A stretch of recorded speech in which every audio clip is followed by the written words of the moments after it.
The biggest hit on this agreement is number 3, and it states that the lender must order the appraisal. The lender will not accept any appraisal report completed by an appraiser, selected, retained, or compensated in any manner by any other third party, including mortgage brokers and real estate agents. Oh, mortgage brokers. It's huge. So the lender has to order it. The lender cannot have an in-house appraisal team. They cannot own, there's so many new rules that are governing that. So in my opinion, what's the good, what's the bad? Positive thing is anything that will reduce fraud or misconduct in the industry is positive. We need more confidence in the appraisal industry. But of course it's a big change and no one adapts well to that.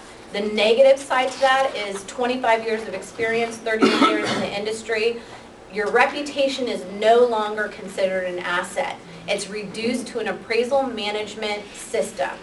So there will be appraisal management systems that are out there that are not owned by these lenders. They'll have lists on those of appraisals and they'll rotate who gets the orders. So there's no communication, no conflict, nothing. Okay, that's that. Yikes. So it's a big difference, and it's skip this. As of January 1st, 2009, Fannie Mae and Freddie Mac have agreed to not purchase any single-family mortgage loans from mortgage originators that do not adopt this new code. And as we know, Freddie Mac are they start out and everyone else follows.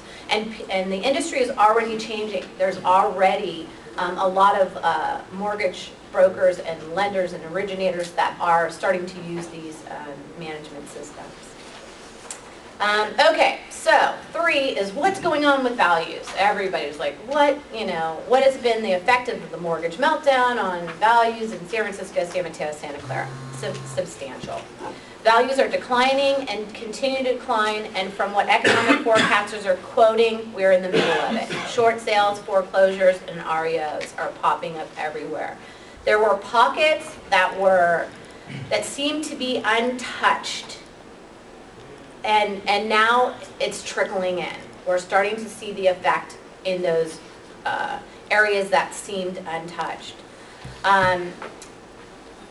The biggest indicator to me is going to be this summer's activity. Your jobs are cut out for you. There's longer days on market, unrealistic sellers, stalling buyers, and don't forget, they all want that for reduced commissions, more for less. It's time to take psychology class if you have nothing else to do. And right now, all I'm going to do is open it up for some questions before I close out and just see if you have any concerns or anything that you would like to ask. You mentioned about the short sales and REOs and those things like that. How big of an impact does that have on the price? Let's say you have like neighborhood precincts to like 3 or 4, and one of them happens to be like a short sale. Right. Does that dramatically drop the price? And No. Does it average? And how do you calculate that? So what we do is we analyze the whole market. So if you've got one short sale and you've got all these other great sales, that's one person that's in trouble. That's not the whole neighborhood. So we have to take that into consideration. Now when you have 5 short sales and you've got one at full price, then we've got a serious problem. Was that then 3 or 6 months though? Everything is within 3 months. We look at everything in a really tight, and unfortunately in some markets, you don't have a lot of activity. So we've got to go back, but now we're showing time adjustments when it's relevant. You mentioned AVM. What's AVM? Automatic valuation method. So what it is it's just data taken from public records and it spits out a number. The majority of the banks use them to see what the ratios are, and they actually like to use those in cases where there's a lot of equity, but it's also very limited. I think some of them, like BFA has it on their website, don't they? Like some of the banks? Actually, we use it internally, and actually I'm getting a lot of those on my short sales. So a lot of the times I don't even require walk-in appraisals or short sales. You should do that. It's not me, it's the system. Remember that law says I cannot influence my Right, right, appraiser? right, It's done. definitely, I'm like, I get the appraisal approved within like 24 hours. Right, and we can do appraisals in that Yeah. time frame too. Go ahead. So you mentioned reduction from 6 months to 3 months is what the span you're looking for, and you do this time adjustment. What's the basis of your time adjustment? It's all, everything, every adjustment that we have in an appraisal or that we make is abstracted from the market. So when you have your comps up there and you've got, 6.25 and you've got 600, and you can see the only difference is time, that's where you abstract it from. Now, if there isn't any, then you don't have an adjustment. But every adjustment that an appraiser makes has to be supported in the market. Going back to the previous topic where you said that the mortgage broker cannot pick the appraiser and things like that, is that in the commentary stage or is that fully adopted by? So the the agreement was made, it will go into full force January of 2009. But everyone is already moving towards that. There's a big scramble.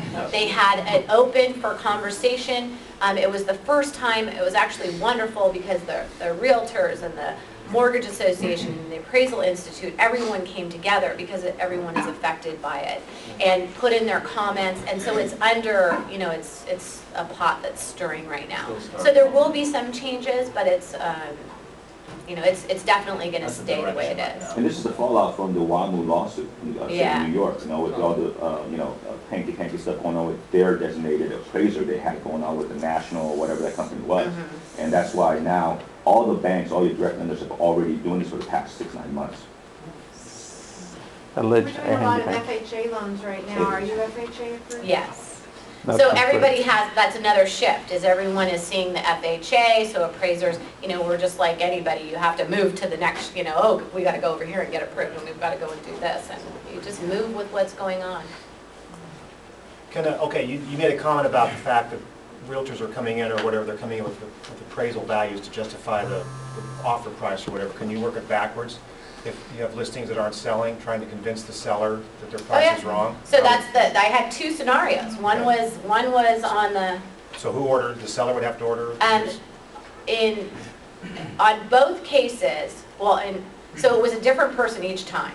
So to bring the value up, it was the seller, and the seller paid for the appraisal. On the other one, where they brought the value down, it was actually the realtor, because they Well- felt that, they want to do, I don't know. I've got a listing that's not selling, so Yeah. I can order the appraisal. Mhm. Okay.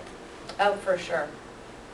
How will the market turn around if you will always come in historically lesser than what new buyers will be willing to pay? So in other words, offers will be higher, but the appraiser will come in short and the lender will not lend, obviously no sale. I'm not sure I understand.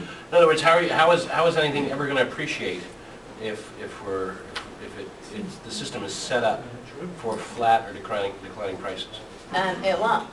I mean, if everything's going down, it's going down. It's got to, Oh, let's say for something in Cupertino sells for 25 grand or 50 grand more than the last set of comps. How will you now justify that if possible? so you've got the highest sale.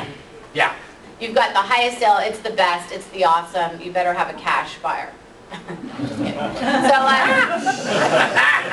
easy way out. No, so that happens. I mean, every now and then you're gonna have something that is unique, and that's where the experience comes in. You've got to be able to work the numbers and balance it out. It's just like art, when you're doing these appraisals.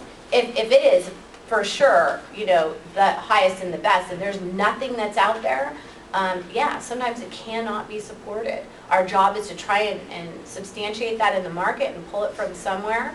And sometimes we have to go to different areas. I just did one along the coast. That was, the biggest thing. I had to go to Santa Cruz to get a comp. And, so sometimes you just have to work with what's there and you have to be creative.